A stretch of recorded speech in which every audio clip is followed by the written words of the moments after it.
Well,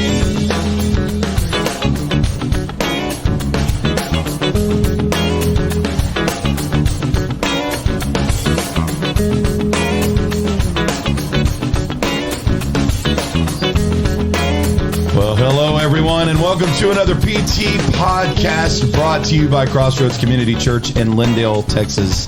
It's fall. It's October. Holy cow, it's October. Can you believe it? Yesterday it was July. Yeah. That's what it feels like.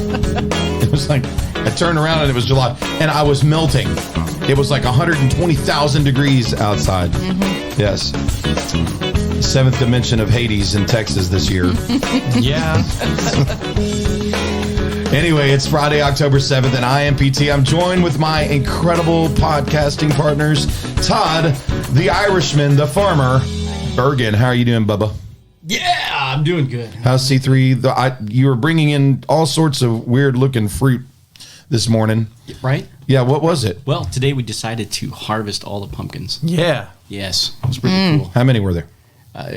Probably over 300. Wow. Yeah.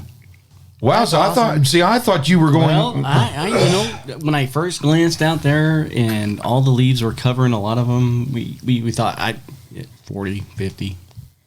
Then all of a sudden you start cutting these things, and now there's a 16-foot trailer out there full of them. Holy corn, dude. So exciting. Right? Isn't it amazing that when we trust our eyesight... Oh. Uh-oh. Oh, he's starting to preach already. Look at Starting to that. preach already. Diving into that. Uh-oh. So, yeah. I mean, I'm thrilled for you. So that means you can have kind of a pumpkin patch. You can sell some of these pumpkins, huh? Yeah, for sure. It was kind of cool, though. This morning we found that we had done a watermelon line on the outside, and I just figured that way the vines can just grow on the grass, no big deal. Well, they cross-pollinated with pumpkins. Oh. And so we got some pumpkin watermelon. Wow. Does it taste weird? No, it's super good. It's good. It's good. Super good. Yeah. I had a Okay, little taste I'm going to of it. have a tad of a taste. And Yeah, I was a little worried about it there for a second. Because I'm not a big fan of watermelon. Yeah. Yeah. It mainly tastes like watermelon. Yeah. Yeah. It does taste like... Is it sweeter? Is it... It is sweet. Yeah. It's is sweet. Is it bitter? No. No. Okay, I might have to check it out. You too can check it out. Yes.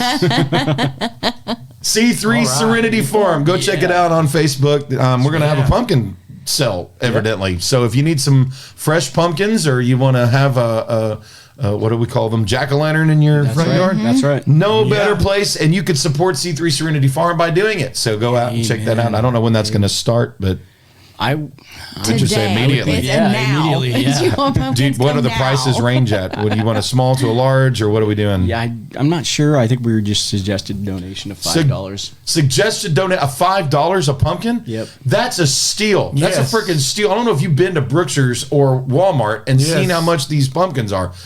Come today for your jack-o'-lantern pumpkin. Okay. We got all sizes. All We got sizes. Yeah, and then we got all colors too. Just We got like the church. green, whites, orange, yellows. Wow. Yeah, just like the church. Just like the church. Sorry, everything's preachy today.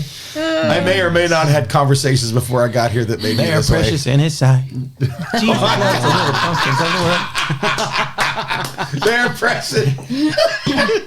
Red, yellow, black, and white. Holy cow. Summer watermelon.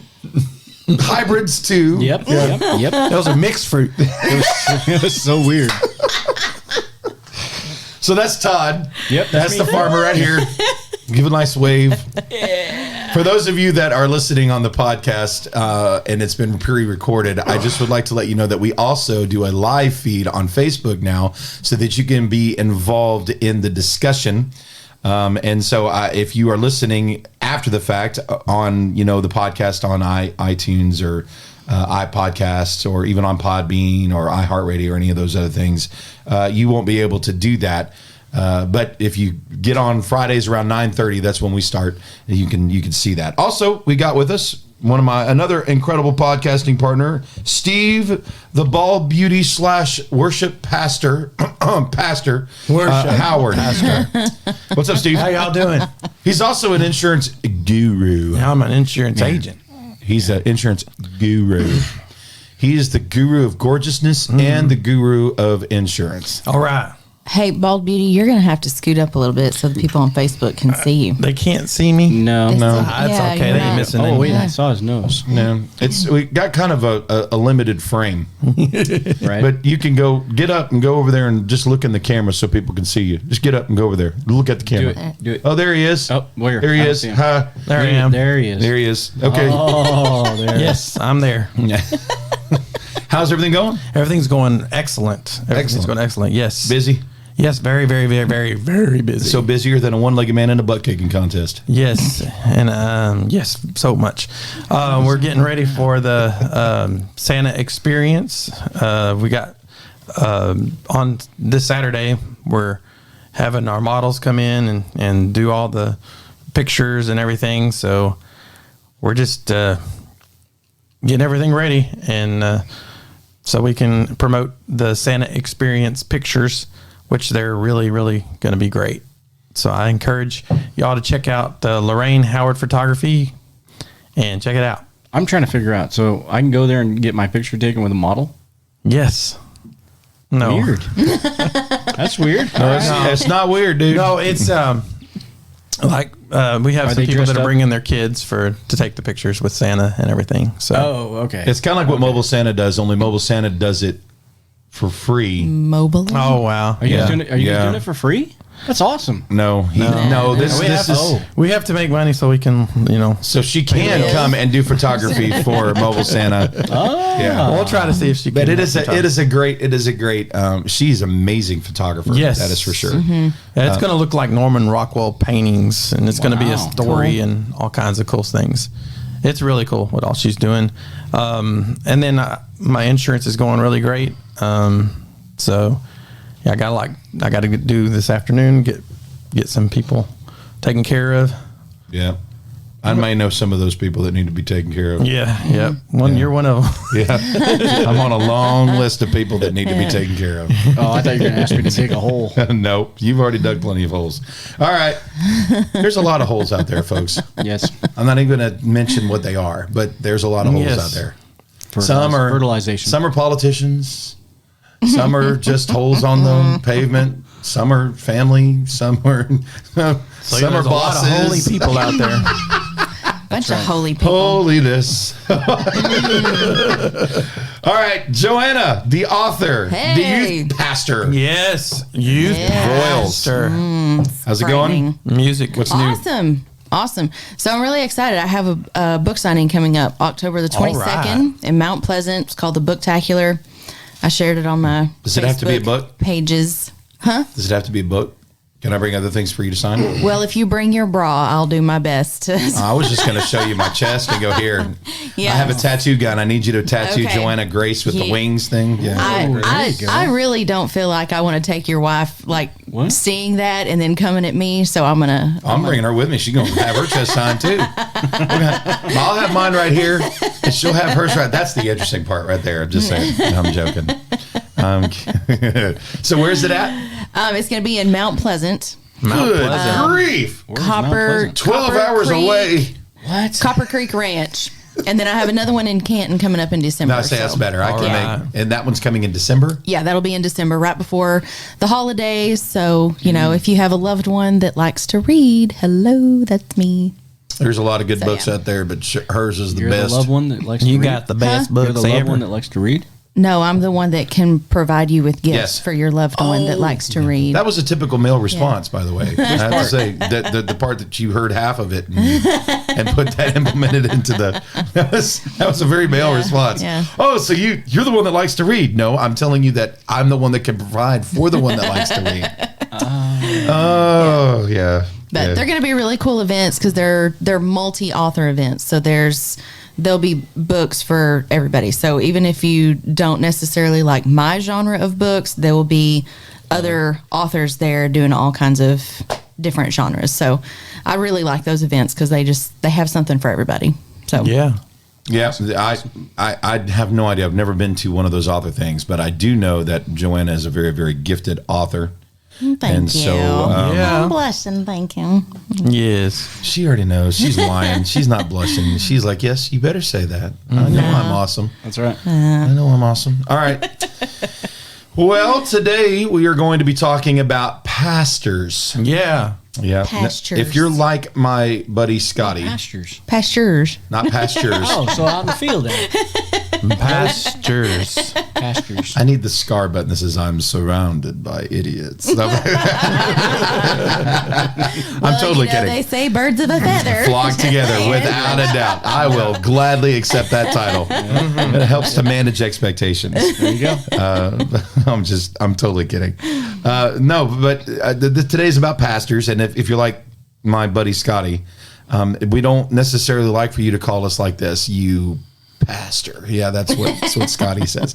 So we're not gonna talk about that about pastors. We're going to talk about the true application of pastor, what it means, all that good stuff. But before we get into that, I think that it is time for us to play one of the podcast games. And we did What the Heck last week. Would you rather? So this week is Would You Rather. Yeah. Yes. Aren't you excited? Yeah. I'm very excited. I'm excited about it. Excited. All right, so we're going to do this at random. We're going to start with Joanna. She's going to pick. Oh, Joanna. Ladies first, folks. Ladies first. We have tagged first. here sometimes. All right, so you pick the one that you want, and the guy one of the cards will be read to you. We have two. We're going to do two rounds today. Yeah. Are we doing two? Okay, let's see. I think I went with you last time, so I want to go with Steve this time. We're going to go with who? Steve? Yeah. Steve? All right, I'm listening now. Steve? Okay. Oh, he's going to focus. Yes. Ready? No, he's got to read one to you. Oh, you have to read it to picking- me. yeah, Oh, read okay. one to you. Oh, okay. Yeah, Steve could pick you if he wants you, but Okay. you wanted the ball beauty. So go ahead, Okay. give her one, man. Give her a card. we get to do two, though? No, we're going to do two rounds, but the first round you only read one card, Steve. Okay. That's just one. One card. Would you rather appear as a guest on your favorite TV show or a lifetime backstage passes for any concert you attend? Okay, now normal voice. What did you say? Appear? No, that's not normal.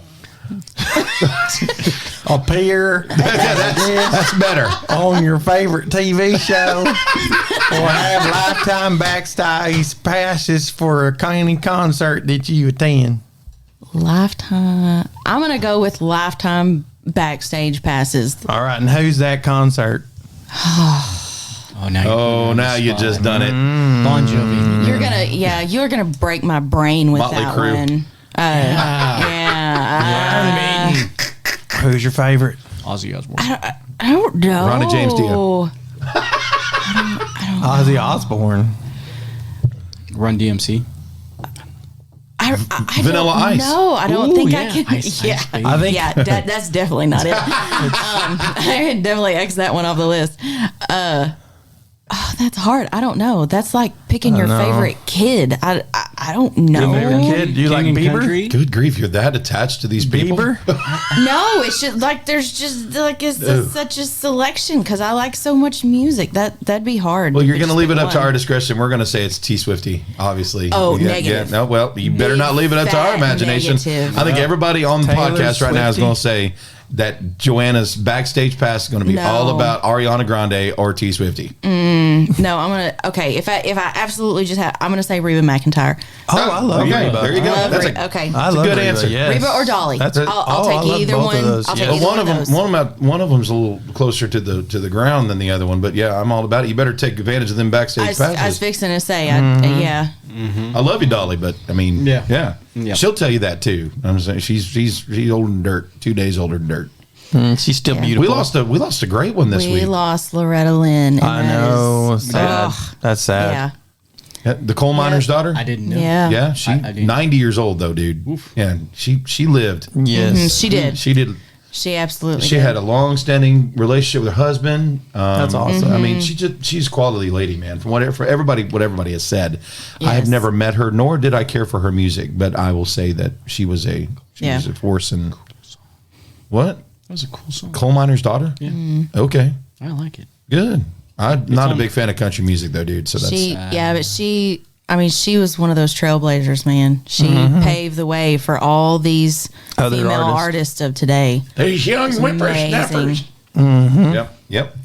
There would be no Miranda.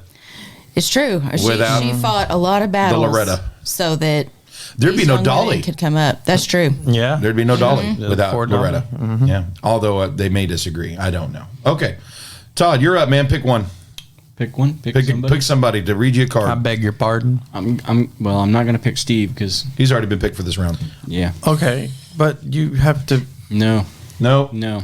I told you to pick me. No. Sorry, dude. You didn't want me. Well, You just have to be okay with it. I'll have to pick you the Sorry. second one. Yeah. There's okay. another round, Oh, Steve. Another round. It's okay, buddy. But somebody Okay. might pick you again, so you might. He's having might not get the having opportunity. remembrances of PE class where he's like, I told you to pick me. All right, I'm gonna say Tim. Oh, me. Okay. Yeah, you. A or B? B. Okay. Would you rather spend the night in a dumpster or a porta potty? Yeah. Well, let's see. The dumpster definitely provides a lot more meals. But you're only spending the night, dude. You're not like, Well, yeah, but you know, you never get a little hungry. You get a little hungry. Yeah. You know, and a porta potty. I don't know. It depends. It depends on what time of year it is. I mean, if it's hot, then I don't want to be in no porta potty because it's gonna be like Yeah. a sweat box in there. Lorraine, I agree. That is disgusting. Yuck. But if it's a dumpster like behind Toys R Us, I mean, I might get some new toys or something. I'd almost want to Yeah, spend I'd say dumpster. I'd say dumpster too because I don't want anything to smell like. Yeah, just I don't like that. It's rough enough to you look. I live with two boys. Okay, they're not boys anymore, but man, sometimes I'm just saying I don't want to live in that. I just don't. The one dumpster I Smells probably a little wouldn't like a want to dumpster, live. don't it? Sometimes. Yeah, the one dumpster I wouldn't want to stay in though is the one behind the animal shelter. No, you don't want that. No, dude. No. You don't want to stay in the one behind the hospital. Ugh. Oh my. Oh. Oh my goodness. We had I a can make you friend choke. who drove a truck that collected the hospital trash.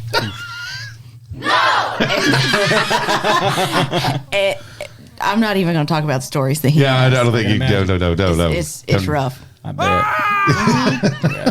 There was actually half of a man in there. Yeah.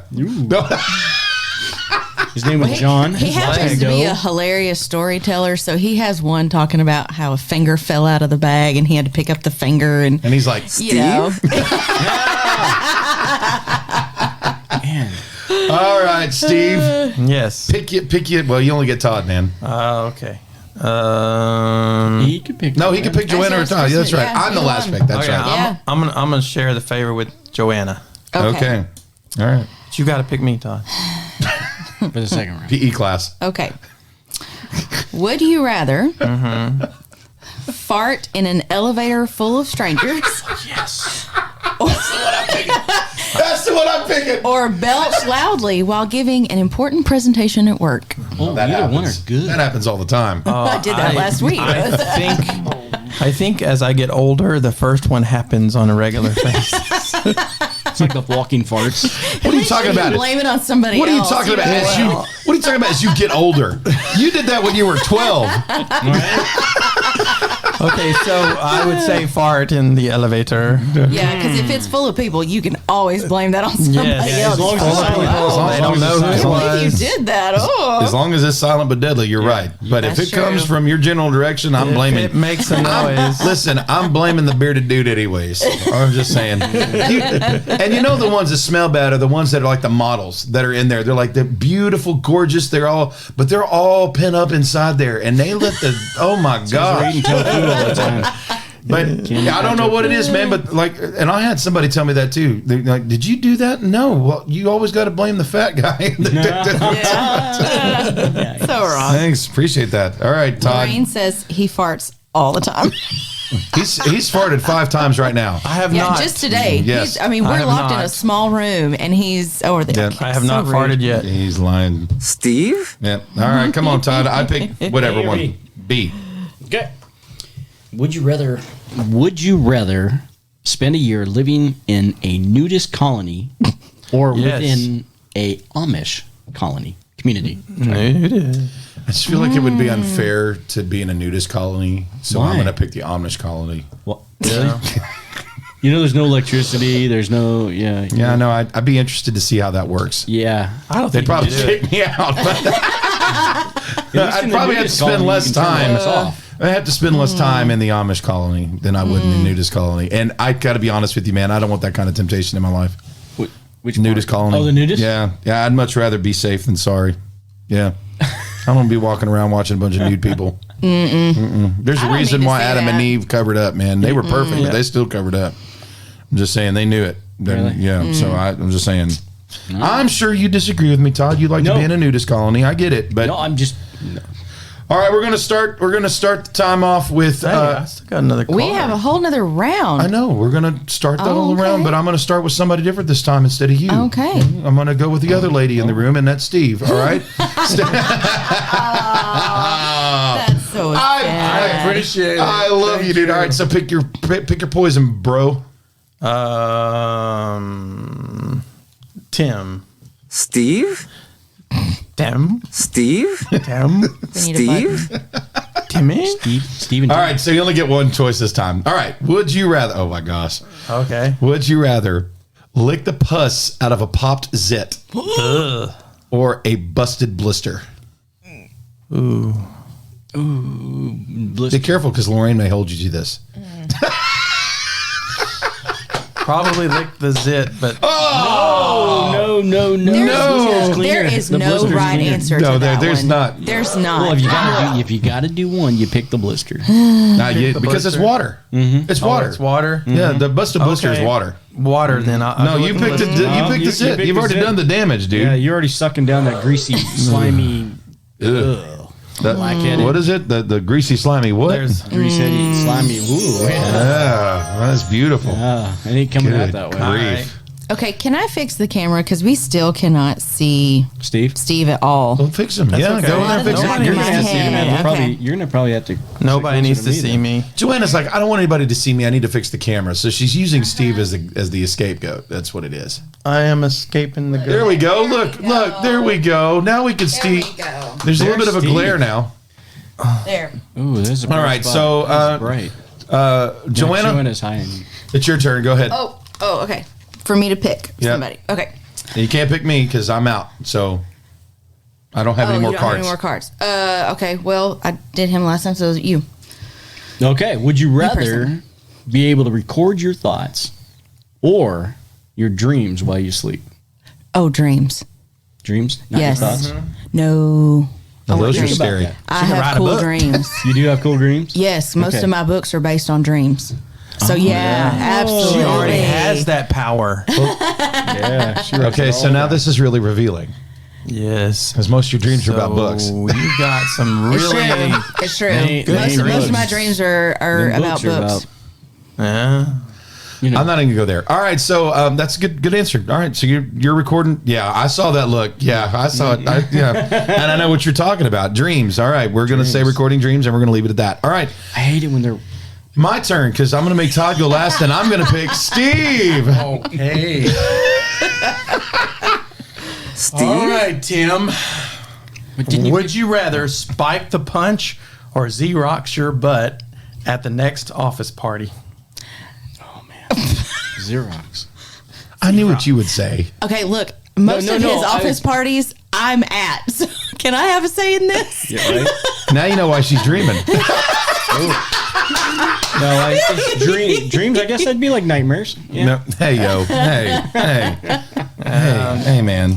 I can neither confirm or deny that Voldemort was me. All right, So I'm going to say I'd probably spike the punch. Knowing me, I'd probably spike the crack. No, because nobody wants to see that. Nobody needs to see that much crack. All right, Yeah, but crack nobody kills. needs to know it's yours. And so you just use Xerox. They'd it, already and know then because there ain't nothing to show. You put it up on the door. Nothing to and show. This could be the butthead room. There ain't nothing to show. Okay, Todd, you're up. Okay. I guess I'm picking. You got your last one. Process of elimination. I guess it's you, huh? Okay. Roll it up. Oh, Drew Stewart says party. He wants to come to the next office meeting.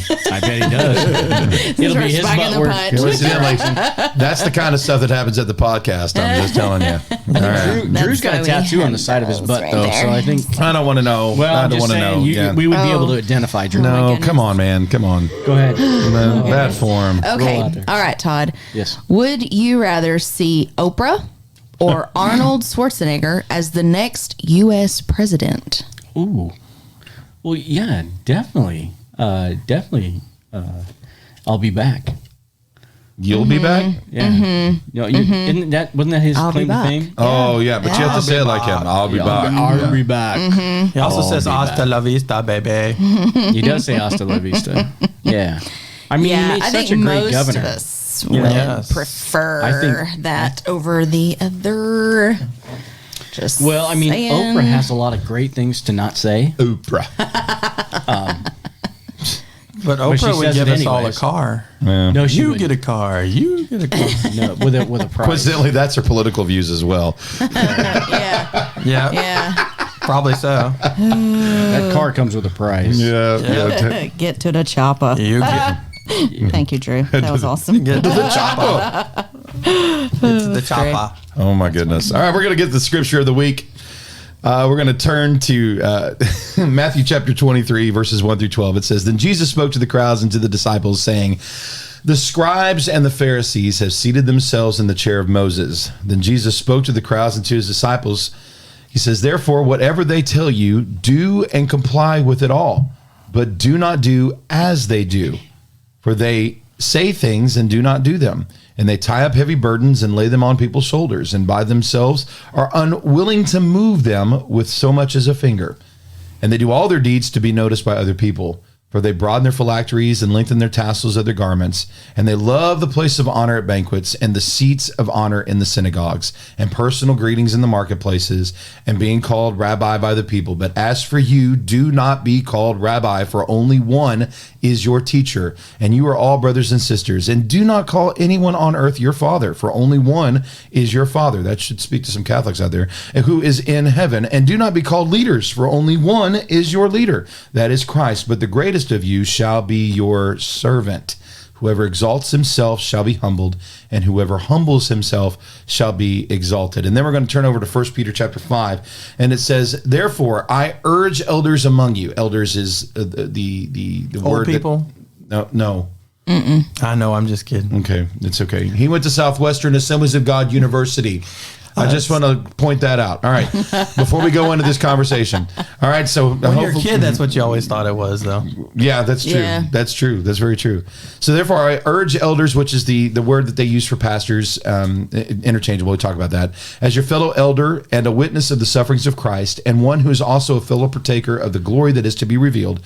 Shepherd the flock of God among you, exercising oversight, not under compulsion, but voluntary, according to the will of God, and not with greed, but with eagerness, nor yet as domineering over those assigned to your care, but by proving to be examples to the flock. And when the chief shepherd appears, I'll give you two guesses who that is, and you only need one if you listen to this podcast at all. You will receive the unfading crown of glory. That's 1 Peter chapter 5, verse 1 through 4. So first of all, let's answer the question, what or who is a pastor supposed to be? So the word pastor comes from a Latin word, which literally means shepherd. So the New Testament presents two offices that constitute church leadership: elder and overseer, and then deacon. Elder and overseer, synonymous, okay? So Paul lists the qualifications for elder and overseer in 1 Timothy chapter 3 and Titus chapter 1. And if you read the 1 Timothy passage, Paul refers to the overseers as episkopos. That's the Greek word for the overseers. And then in Titus, he refers to them as elders or presbyteros. And from these things, it can be concluded that the offices have different designations. The word elder refers to the life experience of the office, while the presbyteros is talking about the responsibility of the office holder to watch over the congregation. And so the second office that everybody talks about when they talk about elder or overseer is deacon. And we're not going to necessarily talk about that, but they still have the same kind of admonitions in Acts chapter 6 and 1 Timothy chapter 3. The deacon's responsibility is to minister to the physical needs of the congregation and freeing up the elders to concentrate on their spiritual needs. And so a lot of people that are board members a lot of people don't really understand the job of what the overseer or the deacon, what the two differences are. But in Acts chapter 20, Paul talks to the Ephesian elders and he says, keep watch over yourselves and all of the flock of which the Holy Spirit has made you overseers. Be shepherds of the church of God, which he has bought with his own blood. Now, I want you to notice that Paul is telling the elders, the office, to be shepherds and function or role over the church. So Paul identifies shepherding pastors as one in the church, along with the teaching, missionary work, evangelism, and prophecy. That this role is seen by the emphasis that Jesus puts on it, where Jesus charges Peter to feed and tend his sheep. He's supposed to look over the flock of God. He says, upon this rock, I want you to go feed my sheep. Remember, he goes, do you love me? And he says, yes, I love you. Then feed my sheep. Feed my sheep. Feed my sheep. It's part of his repentance and his restitution. So in the New Testament, the words pastor, elder, and overseer can be used interchangeably with each other. And they're providing a different emphasis on what contribution the leaders make to the body of Christ. 3 words come together in 1 Peter chapter 5, what we read a little bit ago, where Peter exhorts elders to shepherd the flock, to serve as overseers, and care for the flock as they wait for the chief shepherd. So knowing what we know about what the Bible talks about as far as shepherds are concerned, there's a lot of expectation which comes for the leadership and the authority that is with an under shepherd, and that's what pastors are supposed to be. They're supposed to be under shepherds. They are held responsible for the caring of the spiritual needs of the flock of the body. Okay. And we say, what does that mean? What is a flock? It's the gathering of the body of Christ. It's the people that are under their care. And there are millions, if not hundreds of thousands of under shepherds out there that are being cared with the flock. Whether or not they're doing a good job or not is not up to us. So first of all, let's have a conversation about, because this October is Pastor Appreciation Month. Yeah. And it always makes me uncomfortable. But I think that it's necessary after some of the articles that I've read recently about pastors and some of the alarming things that are happening in our world with pastors and ministers and leaders as far as leadership under the leadership of Jesus Christ. Remember, Jesus said, don't call any of you yourselves leaders in that regard. There's one leader, and we are all subservient to that leader. Okay, so when I say pastors, I mean under pastors underneath the great pastor. When I say shepherds, I mean under shepherds under Christ. When I say leaders, I mean subservient to his leadership and his authority. Like Paul said, follow me as I follow Christ. So let's talk, and we're going to go opposite direction this week. We're going to go to Steve first. Steve, how many human pastors, under shepherds, have you had in your life? Obviously, Jesus is the great shepherd, but we're talking about the under shepherd role. So how many of those have you had in your life? At least 10. 10, okay. At least 10. And do you remember all of them in great length, or are they? I remember a few of them. So few of them have left impactful things in your memory. Yes. Okay. Joanna, what about you? How many? Probably less than 10. I can think of 7 right off the top of my head. That's a holy number. Yes. Well, there you go. have holy pastors. This means something. We can dissect this now. All right. And do you have good memory of all of them, or? Not all of them, no. So, okay. So some of them. I don't have memory of some of them I'd rather not remember at all. Yeah. That's what I mean. I got one of those. They made an impact, but not necessarily a good impact. All right. What about you, Todd? How many pastors have you had in your life? Well, since we're going with the lucky number 7, I'm going to say 7. 7. 7. And do you remember all of them have Pretty much good memories of all of them? No, not good memories. But No? yes, I remember them all. Oh. Do you have a few, Joanna? Do you have a few that you have good memories of? Yeah. Oh, absolutely. Yeah. Oh, absolutely. Yes. And you do too. Yeah. And you do Yeah. too. Yes, I have some I good just memories. I have 2 Most of them, particular yes. that stand out. That just I have Lord some of them mercy. that no. So I'm not going to make you guys do this, but I went through and started thinking about the pastors of my life. So the first ones that I recall, obviously my grandfather was my pastor when I was first born. He dedicated me. And then as I grew up, we moved to Garland, and then I had children's pastors, and my children's pastors were Donna and Marty Wagner. And they were great. They cared for kids. And then I had several people that tried to be youth pastors when I first came in, but the one that really made the impact that I would count as my pastor would be Kevin Harrison. Yeah, I like Kevin. Kevin was my youth pastor and a big influence. In fact, the last closing lines that you hear of anything that I do publicly or when I speak publicly is, if no one has told you, God loves you and so do I. And every week he would say that. And I got his permission to say that every time because it made such an impact on my life. So that was number 3. Number 4, and then we start talking about the pastors. We had Pastor Hanks, and then we had Rick Dubose, who was my mentor. And then we had DG Council, who was not my mentor. Jim Severn, who was another mentoree guy. Then I had Pastor Brad Williams. And then it was me that took the reins. My father obviously was a pastor in my life. And I don't count him as office a pastor, but all my life he's been a shepherd, so I would count that as a pastor. So I've had really positive influences, and I've had a couple of them that were not so great. But what qualities do you think a pastor should have? And we're going to start with Joe on this one. What constitutes a pastor? And the obvious answer being Christ-like. What other qualities would you say are important for pastors to have? Oh, you're putting me on the spot here. That one's hard. I would say being open as far as accountability. It really helps if a pastor is a good orator. I think we've all had to, endure a sermon or two that it was like, What are you saying? It's a great message, but really, really hard to listen to. So that helps. I've heard some preachers that talk like this. Mama said that. Mama said that.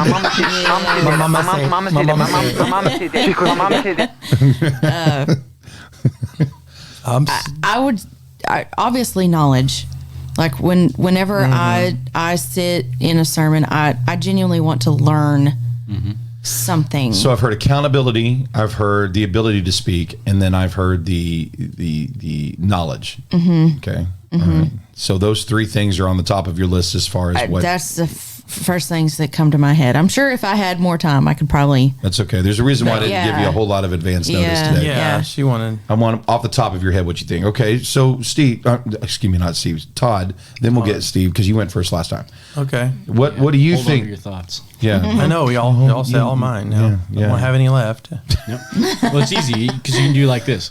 Well, I totally agree exactly with Joanna. But the only thing I would add to that 3 is I would say that they need to be a good listener. Yeah, that's helps. Yeah. What? Oh, this is no, it's okay. You can use your buttons all you want. But I know. You better be listening to me. I absolutely Are agree you with listening? What I say? You said they need to be a good listener. That's right. Yeah. Good job. Yes. Proud of you. Cheryl online chimes in with compassion. Oh, that's a good one. And that's then definitely a she good one. says wisdom equals knowledge plus love. That's right. Ooh. That sounds like a very wise person. That Yeah. does sound like a wise person Yeah. who pays attention. Just saying. Wow. Just saying. I wish I knew which Lorraine Cheryl it says was. caring. Is it my Cheryl? Cheryl Mullins. Oh, And that was then Cheryl Mullins. Lorraine says caring. Caring. Caring. Okay, we'll get to them in just a second. I want to hear Steve. So you said listening. You need to be able to listen. Well, let me prod you a little further, Todd. What do you think listening looks like? I would have to say that, Because some people hear, but they don't really listen. right. You have to be, when you listen to somebody, you have to be able to acknowledge what has been said and use wisdom to Knowledge either- plus love. Right. Yep. Well, yeah, and more people are, if they're talking to you, they're looking for something. Yep. Whether acknowledgement, whether it's confirmation, whether it's the ability to make the right and wrong decisions. I mean, or keep from making the wrong decisions. Right. But yeah, as far as the listening part, because if you're not listening, I mean, yeah, you're right. People can hear people, but if your response isn't of love or wisdom, then you're going to send somebody down the wrong road. Right. But the only way you know how to respond is if you're really actually Listening. So hearing is different than listening. Hearing is response driven. Listening is understanding driven. It's communication driven. So I want to know where you're coming from, and has a level of empathy that's implied, and then I respond with that empathy. When I'm hearing something, I'm repeating your words. I can repeat back what you're saying, but I'm only really listening to what you're just saying. no, I'm not even listening to what you're saying. I'm just wanting to take what you're saying and apply it to what I'm trying to say. That's hearing. And I think when you say that a pastor should That's be just responding. well, yeah, but the response is based off of hearing. I can still hear you, just like I just heard you. But now I'm applying what you're saying and saying you're wrong, and here's what I'm saying. It's just, you see what I'm really saying? good. Wow. That's what the difference between, listen now, if you came to me and you said, which we've had that experience, Yeah. I'm going through this, and this. Yeah, that's different. You have a different way of handling those things. I'm going to hear someone who I may not agree with.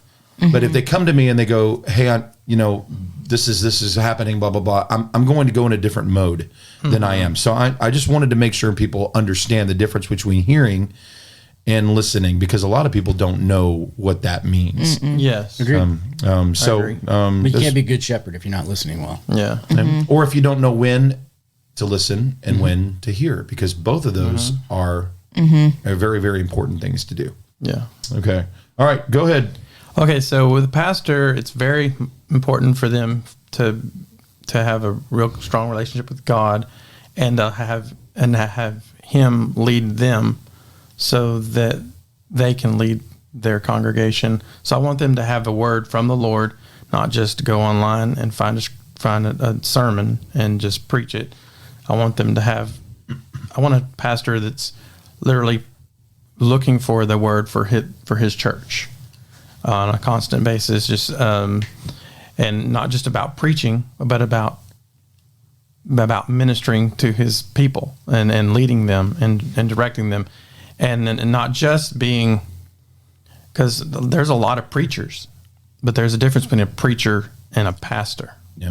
Although a lot of times when the Bible does say pastor, it brings them in with teaching. So you can't really pastor someone without the ability to. You have to be able to teach them as well. And yeah, I agree with you. Yeah, and so with being a pastor, you want to look for somebody who, like my wife said, is very caring. He cares about his flock, and if they're hurting, he wants to help them. And if he can't help them himself, he wants to have people in his ministry that can reach out to those people when he's not able to. Yeah. So a good pastor has other people under him helping him make sure that his flock is being taken care of. Okay. That's interesting you said that. Okay. What does strong relationship with God look like? Okay, so Because that's pretty subjective. that is subjective. Does that mean you have to grow your beard long? Yes. Yes. You have to have a beard. Long. Well, I'm out. No. No, you can do it. We No, it's No, the Southern Baptist so- Convention would agree with you. Yeah. No, you can tell.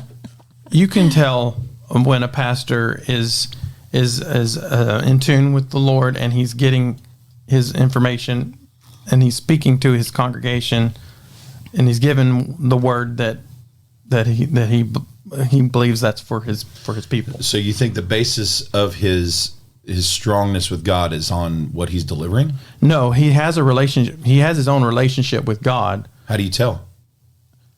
It's in the fruit. There's fruit. Yeah. That's what I'm looking for. I was just wondering how, because there's some people that they gauge the strongness of a relationship of a pastor by his level of performance, his level of his ability to speak, his ability to people, charisma. Yeah. And all three Well, of those things are are- incredibly deceptive when it comes Yeah, to. and those are the kind of people that you got to be careful. Those are the ones that Jesus says, "I don't know who you are." Yeah, well, I think all of us have to be careful of that. Right. Yeah, I think again we're 'Cause going that's to where I talk would- about that some more, about the duplicitousness of expectation for leadership. God absolutely says that He's going to hold them more responsible, but Yeah. are they any different Than you are? You want them to be very real, Well, that's the hope, right? Yeah, and they got to realize that we're all, even though they're the shepherd, they're the leader, we're all still on the same plane. we're still on the proving ground. Nobody's Yep. on the pedestal. Yeah. Only one on the pedestal is Jesus. Well, and I think people can't help that mode where they see somebody talking, they see even Peter says somebody who is Paul says somebody who is an overseer, a good overseer, is worthy of double honor. Yeah. So I think that there is an honor. There is respect and honor that's given to those that are Yes. good overseers. I think it's a travesty when people don't respect and honor individuals that are giving themselves out. Like I've seen my grandfather over the years, and when he first started, the whole mindset of preachers and pastors has changed over time, because there were times where, I'm not saying that I'm bitter about this, by the way, but there were, people dropping off pies and I remember, part of Grandpa's problem is that he'd get like 3 or 4 pies in a row. That's a problem. Well, yeah, for our weight. Yeah, it was a big problem, especially and that was during the summer. I don't even know what they got during the Christmas months and stuff like that. You get things like that. He lived in a parsonage. The church would pay for his parsonage, that kind of stuff. That. And but over time, things have developed over where people don't view the role the same, and really it isn't the same. But what I'm saying is that there's a difference between pedestal thinking and honoring somebody. I honor my mother and my father. I do realize now, as I've grown up, that my mother and father they're fallible. They make mistakes, despite my father claiming otherwise, and they have their own issues, and they're learning just as much as I'm learning. But when somebody's on a platform, people tend to go, well, they can't ever be wrong. No, they can't. They're not allowed to be wrong.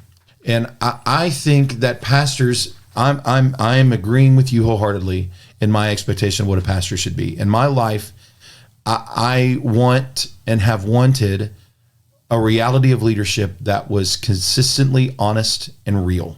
I didn't want pretext or pretense, or for there to be a mask to be worn in service and then for them to be somebody completely different somewhere else. Yes. And that as a person, as a pastor myself, that is one gargantuan goal that I have. I want my kids to see the same person at home that they see on the pulpit. The same jokes that I tell at the pulpit, I tell at home. The same things that I say to watch from the pulpit, I tell people to be careful not to do this, don't do this. I'm the same person when I get home. I don't want them watching those things, and I try not to. I want to be the same person. Now, do I fail at those things sometimes? Absolutely, but I want that realism. I want the congruency of lying. I don't want that. I don't want that to be a mask of a lie. Yeah. I want the same person to be represented everywhere that I go. So that to me is incredibly important, along with all the ones that you guys are saying: caring, listening, to be accountable. Those are huge. I think realism is part of that accountability, and you'll be able to see the congruency in their family. In fact, I think that Paul says in Timothy that all you have to do is look at their kids. How can they lead the church how can they take care of the church? They can't even take care of the kids. And I've seen a lot of people, I'm not going to name names, but some people that have a problem with that. All right. So number 3, are there any trends in today's pastors? And before I get to this one, because this is a big conversation coming up, is there anything that anybody else is saying on there? Nobody has anything to add to that? Y'all can answer these questions just as much as I'm answering them, or anybody else here.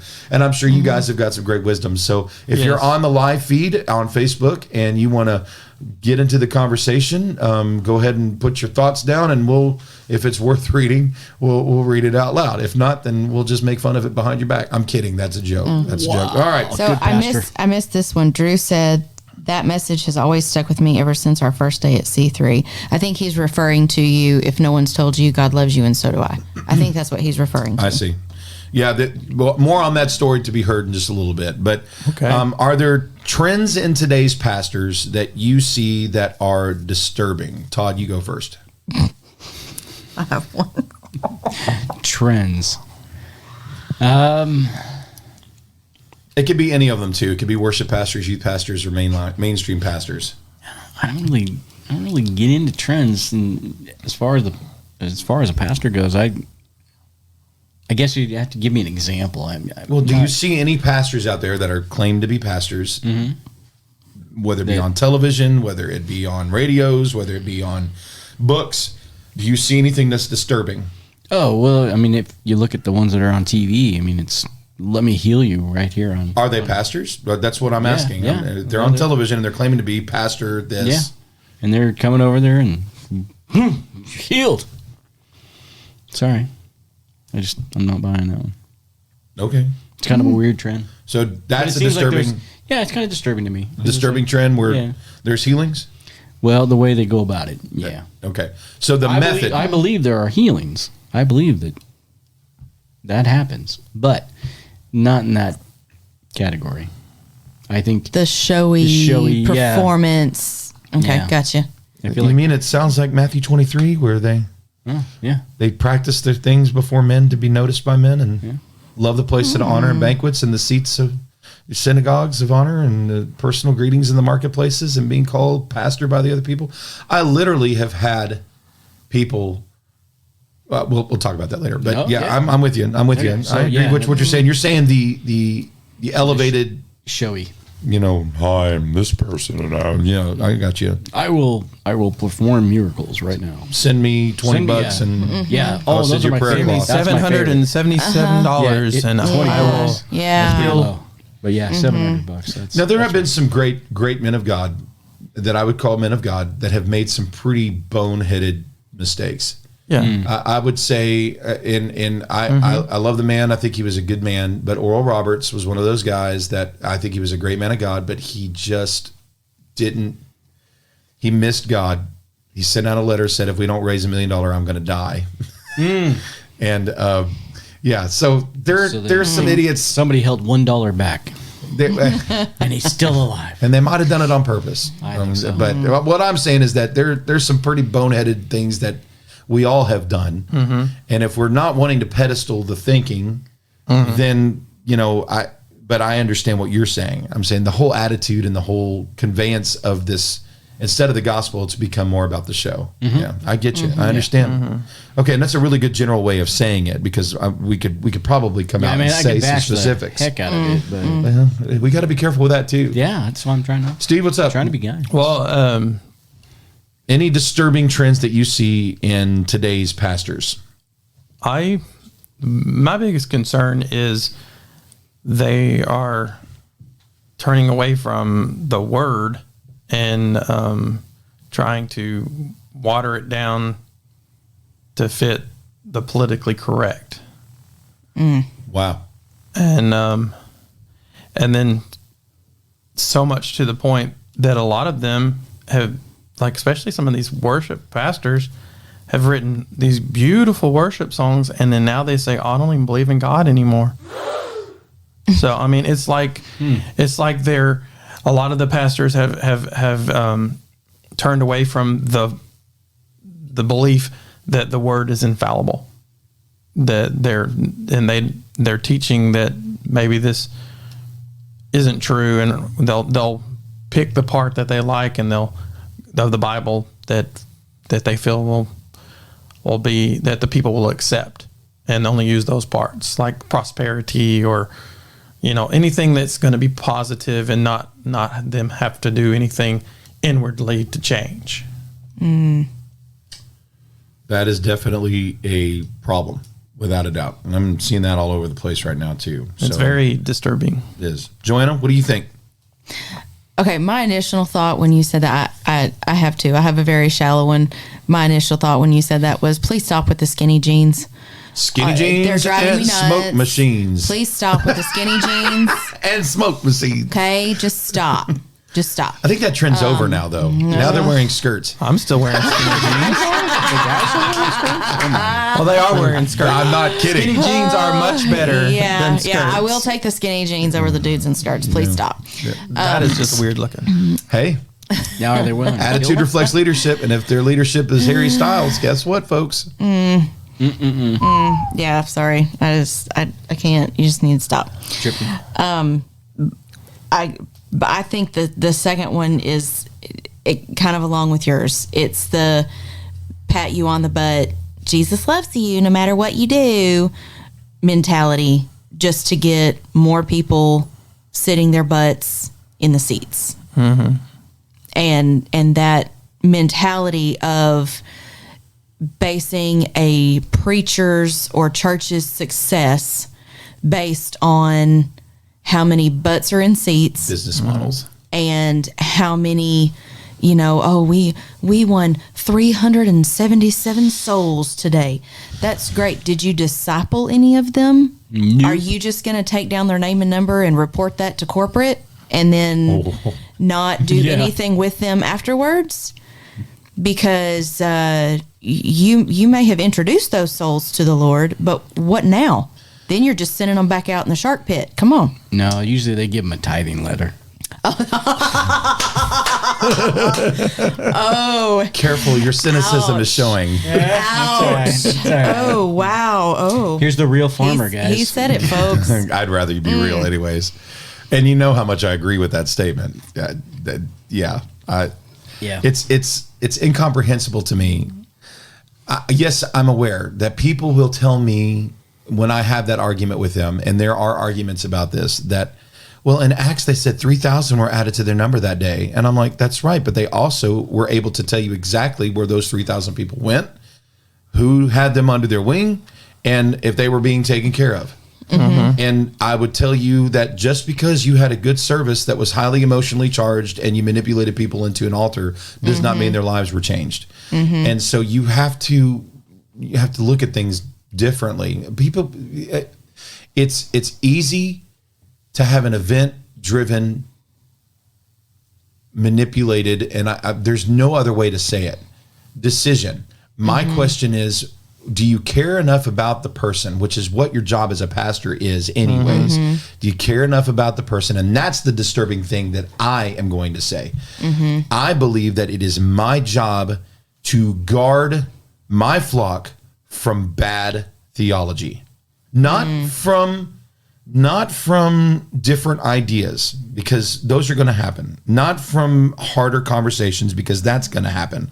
I honestly believe that some people that are, cuckoo for Cocoa Puffs, are going to come in and they're going to have ideologies and perspectives that are not our own. And sometimes, because Jesus was that way, Jesus came in and the Pharisees thought he was cuckoo for Cocoa Puffs. It's not my job to make there not be a conversation.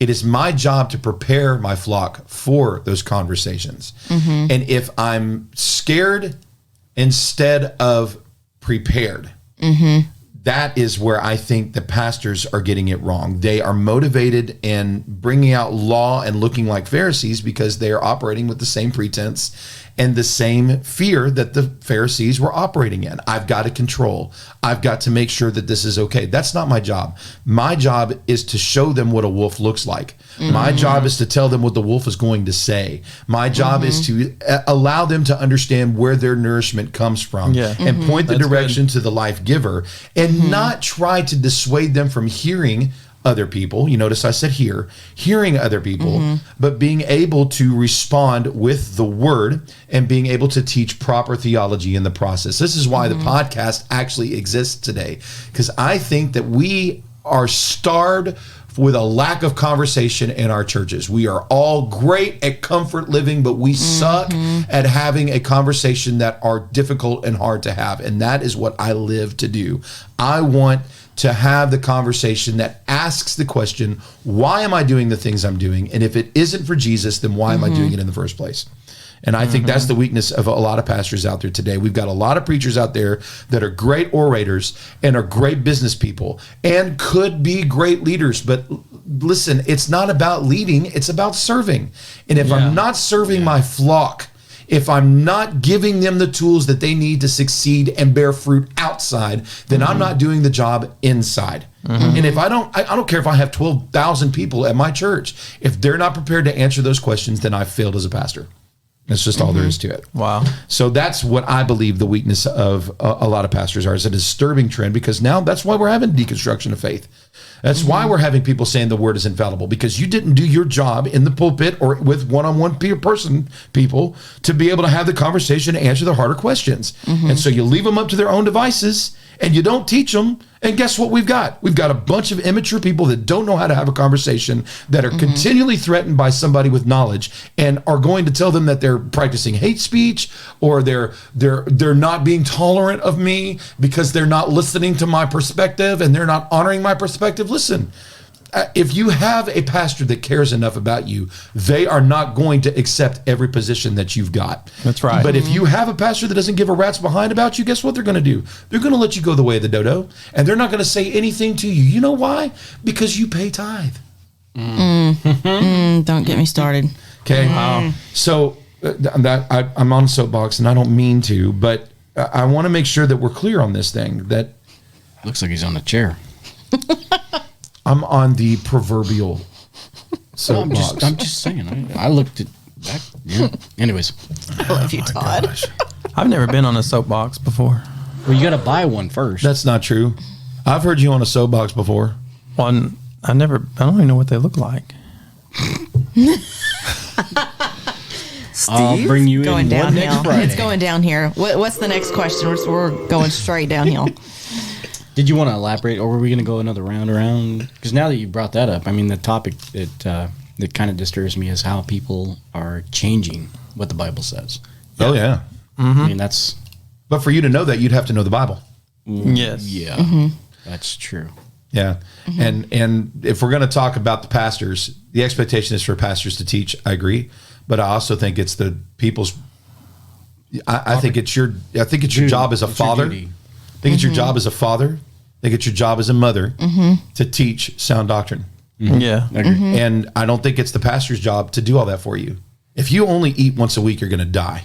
And I've heard a lot of people talk about not being fed in the church. Dude, go get your nourishment from Jesus. Go get it. If I'm talking in the pulpit and you're not going home and researching what I said, there's something wrong.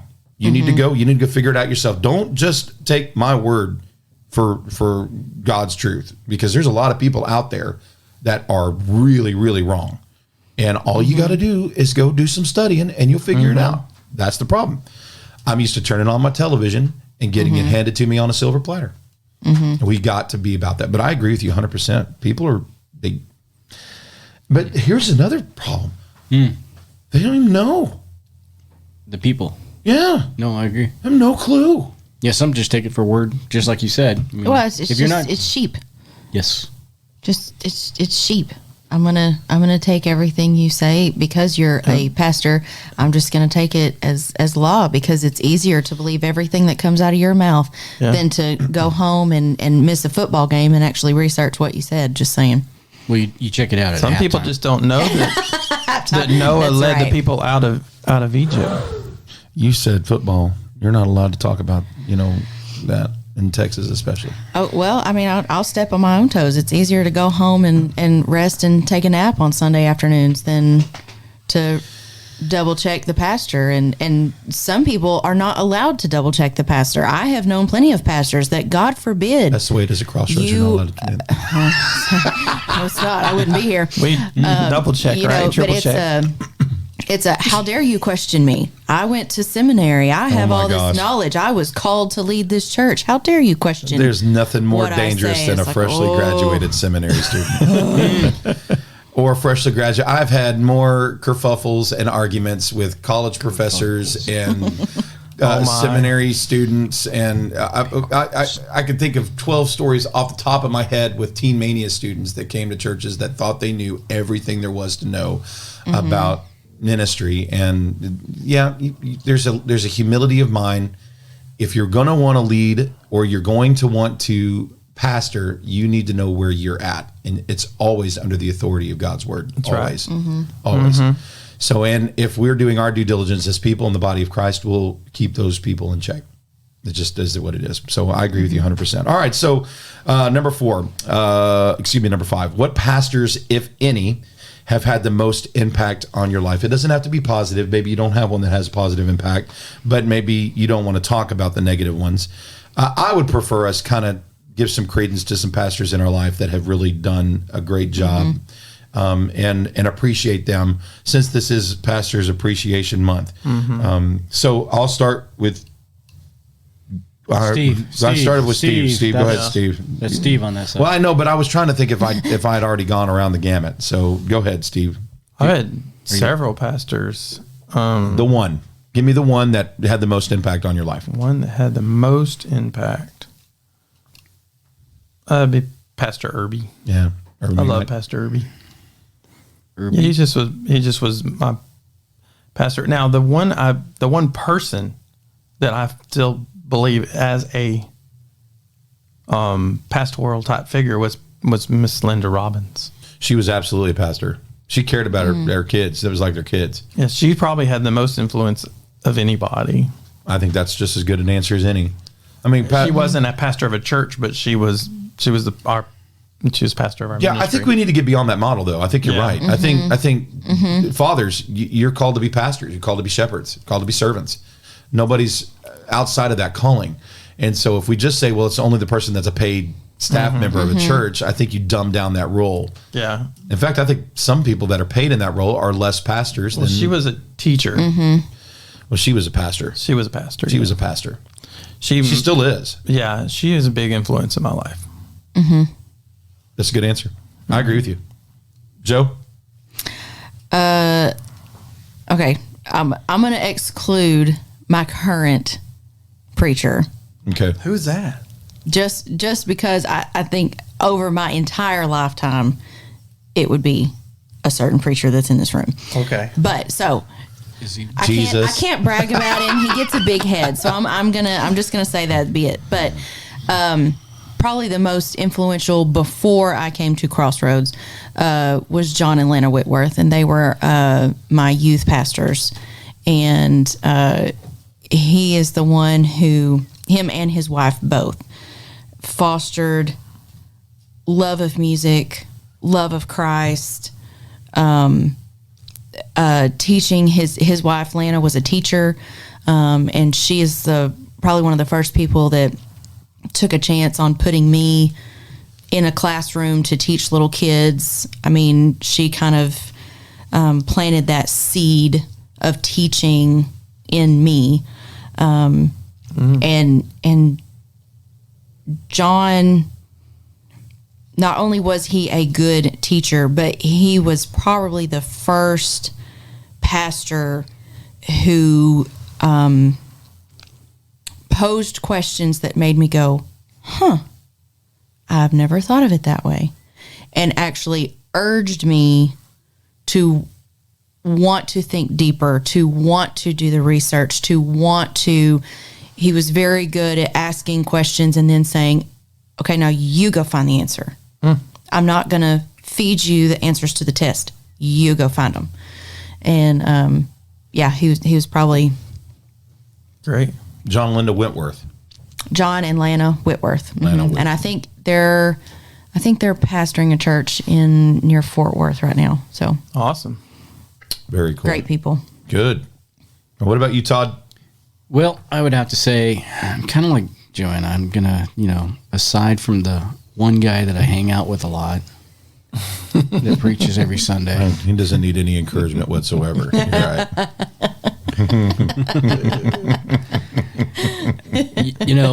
I look back on my life, and there was a certain person. His name was Jim Peterson, and I got in the construction field, and he was my boss, and so he would preach on Sundays and build houses by the week.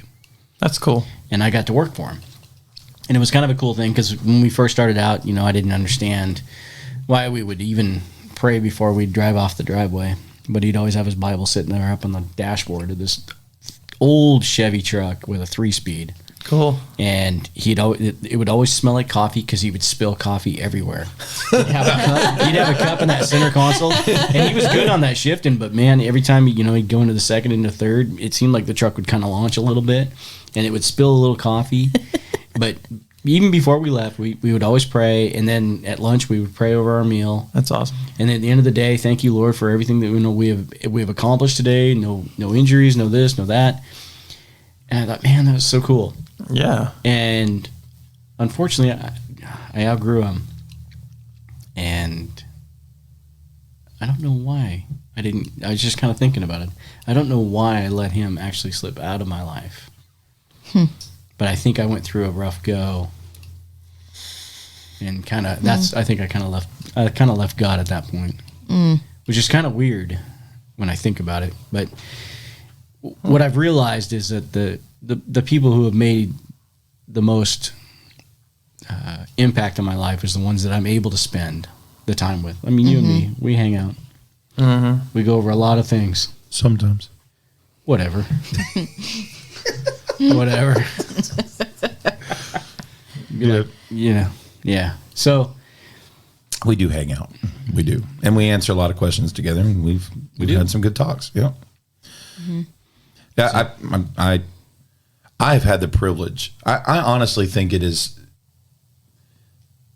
the role is rewarding for me in that I get to be with people and walk with them through things that I didn't have that in my life when I was going through. And one of the biggest compliments I ever had was somebody who was 50, 55, walk into a youth service when I was doing youth ministry, and they were just, their jaw hit the floor. And afterwards they said, I wish, like, everything that I would have had this when I was a kid. And I said, what, no, none of that. I don't care about the videos. I don't care about the hype. I just wish that I had somebody like you to walk with me. And that blew me away. I guess for the rest of my time, and that was in Ellettsville. That's what I really want to provide people, is that avenue to have the conversation. Let's do life together. I want you to see me. I want to see you, and let's just walk. Let's just do this thing. So whether it's at Cracker Barrel, whether it's at church, whether it's at home, whether it's on the phone listening to you cuss me out, those things don't bother me, because we're able to have. You're not the only one in this room. You're not the only one in this room. Yeah, I think everybody in this room has thought about it. I'm not gonna. I'll answer my grandfather, simply because he was the first person to allow a young kid to dream about what it looks like to be a pastor and see the ins and outs of having a relational context to it. My grandfather, he worked Tuesdays and Thursdays. That was his time in the office. And even then it wasn't full time. He would go to lunch and spend 3 hours with somebody, and then that would make more of an impact. He'd go catfishing at somebody's property when they invited him, and that would bless the person that invited him more than it blessed Grandpa. I mean, so we caught a bunch of catfish. That was great, but it was more about, he came into my house, and we talked and we had a good time. I remember that guy got saved.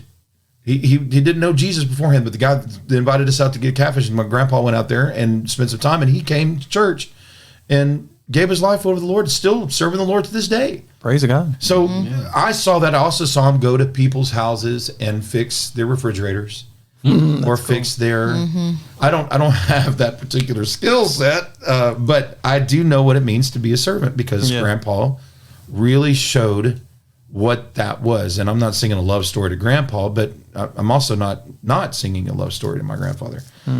Probably one of the most influential, quote unquote, pastors in my life. The other one obviously is Kevin and my father. Those three, the trifecta, I would say are the most influential people. My dad couldn't be anything else, because he had to live with me.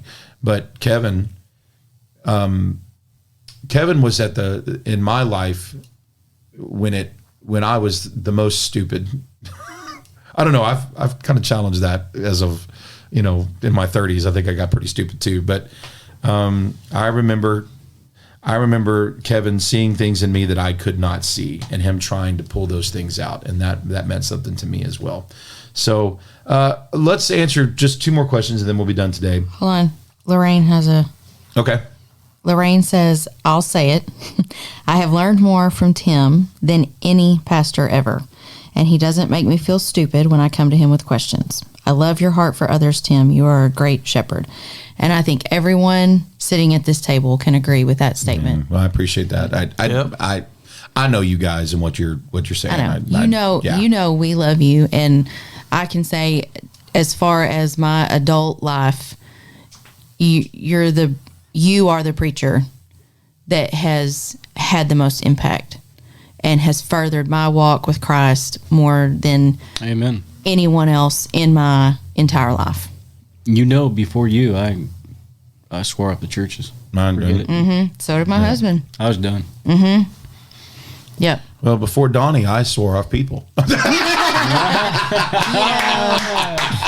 he has that effect of just drawing you in. And, Listen, and I'm going to tell you right now that as much praise as you guys are hurling at me, I want to let you know that if it was not for my wife and the partnership that I have with my wife, that this guy would be a shell of who he is today. God knew exactly what he was doing when he put Cheryl in my life, and I'm very, very thankful and grateful to have such a godly woman and such a wonderful woman who loves and supports me, and I hope that she feels that same support with me. I want to get to these next two questions, though. First thing, we've talked about what we expect out of our pastors. We've talked about the shortcomings that we see in pastors. What do you think is the hardest thing for pastors? For pastors? Yep. What do you think the hardest thing for pastors to go through? It's one thing to be critical and to think about them, but it's another thing completely to empathize.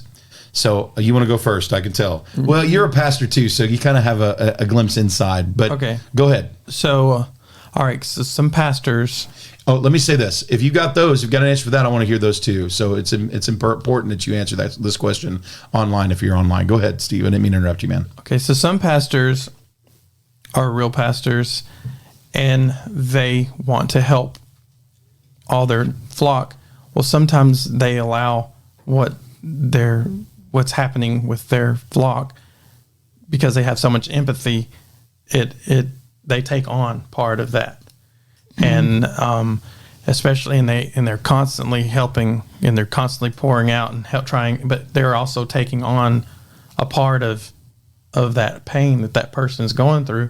And I think sometimes it affects them emotionally and physically because they're taking on other people's burdens, which they're kind of taking the place of Jesus. Jesus is the one that said, "Give me your burdens," but sometimes pastors have a tendency to take on. The Bible also says, "Bear one another's burdens." I know it says bear one another's burdens, but sometimes that burden's too heavy for them to carry. That's why they got to take it to Jesus. And sometimes, and young pastors don't really know how to do that. All they get is the problems, and they bear those things, and nobody has taught them. I didn't know. I still sometimes have a really hard time to do that. I would say that would be one of the hardest things with pastors. I 100% agree with you, dude. Very insightful, by the way, to look at it from that perspective. A true pastor. Yeah, because there's some that are very type A, and I don't give a rat's. Go ahead and talk to me about it, but you're stupid. Yeah, I've had those in my life too. We're not going to name any names, but all right, Joe, what do you think is the hardest thing for pastors? I think it's walking under the weight of everyone else's expectations. Oh yeah, that's true. When I call you, you're supposed to come. When I have a problem, you're supposed to fix it. When I'm happy about something, you're supposed to celebrate with me. You're supposed to look like this, talk like this, preach like this, act like this, be exactly what I want you to be, or I'm going to leave the church. Walmart That's right. mentality. I want you to be there for me, but I'm going to pull rug as soon as you don't do what I want you to do. And God forbid you act like a human and have issues of your own, or a bad day, or We eat our wounded, especially pastors. We do.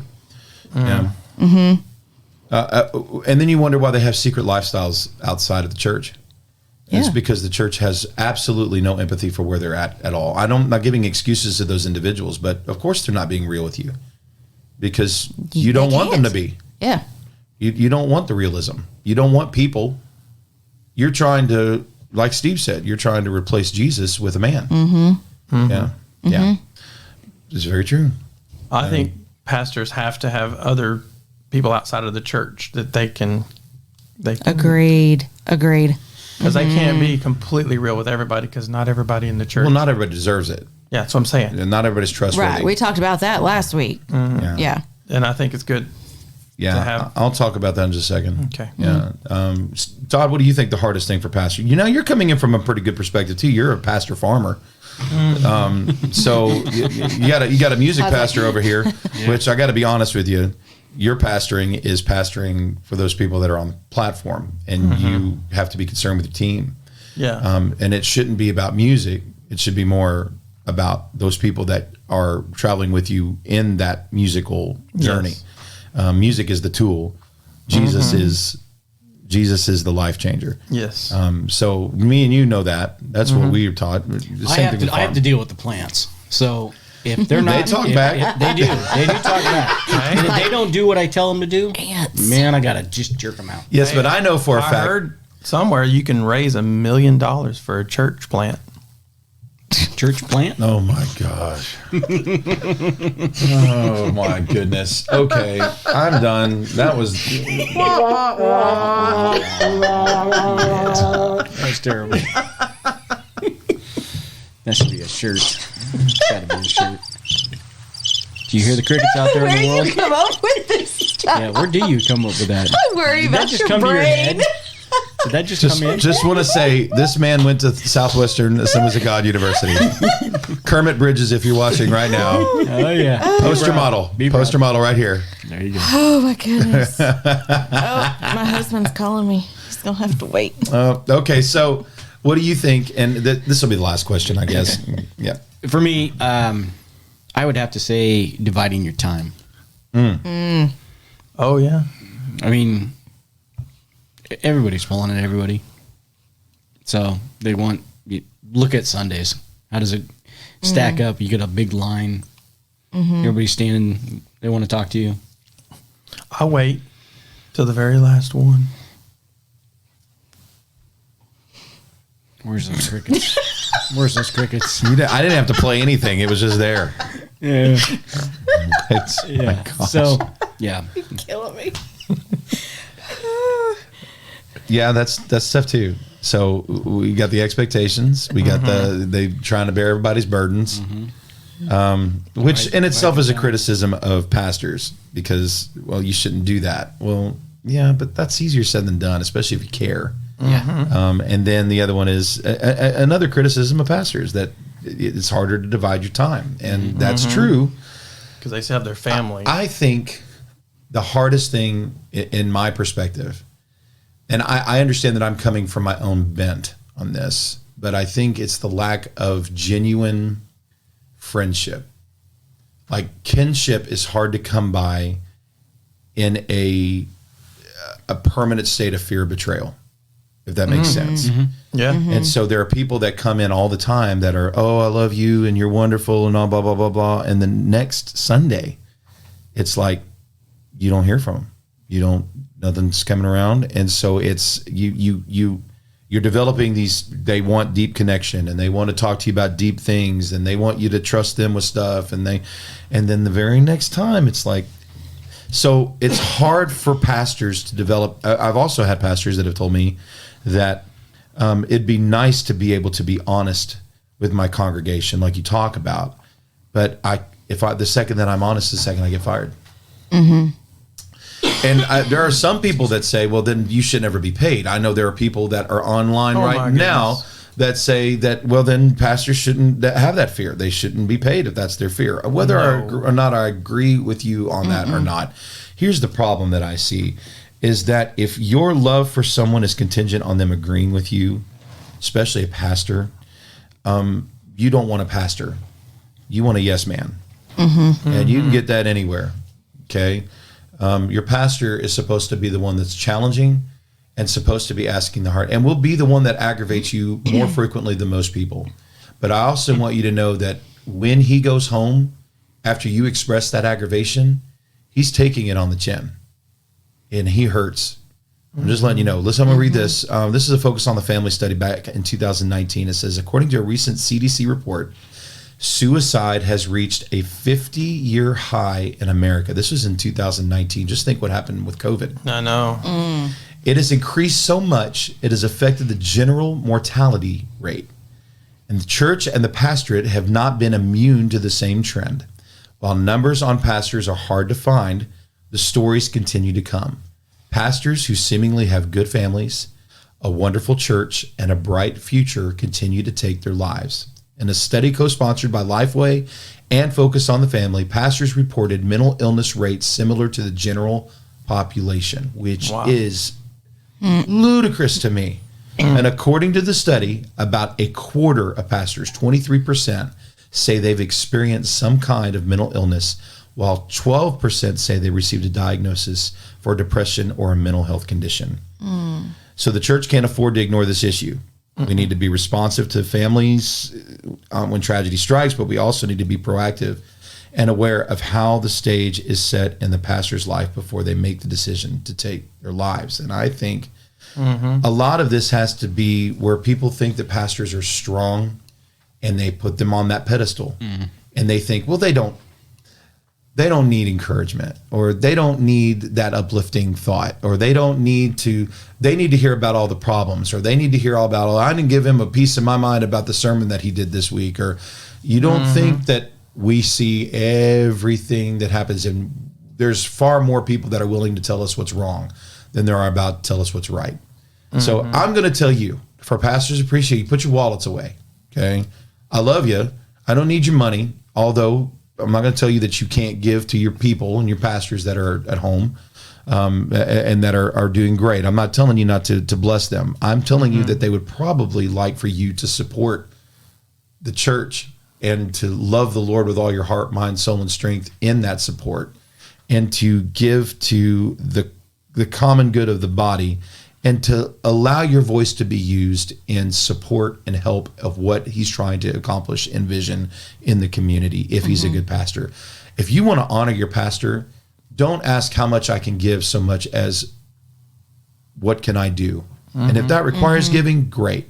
But I think when you are a contributor, you bring life and value to the pastor in ways that you have no idea about. Nothing fulfills me more when somebody puts into practice the things that I've taught for years, and they come back and they go, this has made a difference in my life. I just want you to know you matter. What you're teaching matters. So Kevin, you matter. Pastor Hanks, Pastor Council's dead, but Jim Severn's passed away. But a lot of the pastors, I want you to know, you made a difference. Grandpa, Dad, you guys, Linda Robbins, your guy, your people, they need to know you made a difference. Call them. For the love of Pete, call them. Don't wait. When you get off this podcast, give them a call if you know where they're at or you can, and tell them, I want you to know you made a difference. Yes. If you want to appreciate a pastor, you tell them. I'm just telling you. I love that you want to give them a gift of offering all that, but just tell them. That encouragement alone is going to feel fantastic. Yes. All right, I'm going to play you a song today. I am in love with this CD. And I say CD, that should tell you how old I am. This recording. Okay, so I just came around this 2019 Charity Gayle album called Endless Praise. And I don't know where she came from. I know she's a good UPC girl. But man, holy corn. This album will bless your socks off. And I've been listening to it pretty much nonstop. There's one or two on there that I don't like. But that's because I'm a musician and I have, I'm a snoot when it comes to this stuff. But there is this song that I came across the other day, and it just ransacked. Loved it. Now, we've been singing one called I Speak Jesus, which is... I like that one. That song is special. It rips me up. But this one is just as good, if not as good. I'm not going to say better, because I Speak Jesus is stinking phenomenal. But this one is so good. It's called Throne Room, and it's by Charity Gayle on the album Endless Praise. Check this out. It's a great, great, great song, and I hope you enjoy it as much as I am.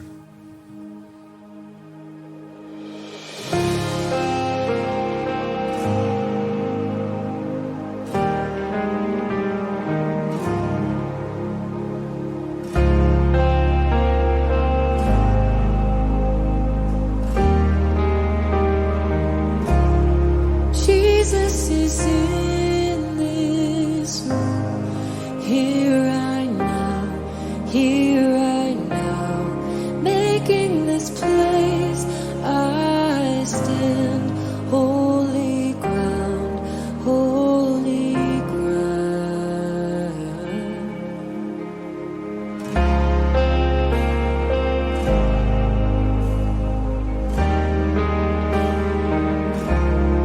Your spirit rules and reigns all around.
fling wide. I see glory.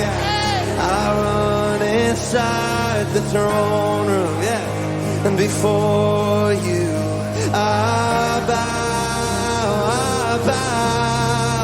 And the veil is torn, the doors fling wide. I see glory as I run inside the throne room. Before you, I bow. The veil is torn, the doors fling wide. I see glory as I run inside the throne. Before you, I bow. The veil is torn, the doors fling wide. I see glory as I run inside the throne room. Before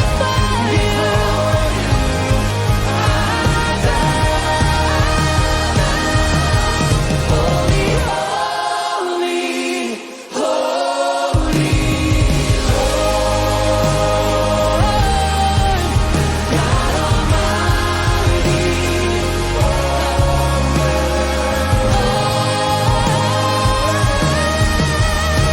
You are forever, Lord, in glorious splendor. Holy, holy Lord. Sing you are, you'll be forever the King enthroned. You are, you'll be the King enthroned, glorious splendor.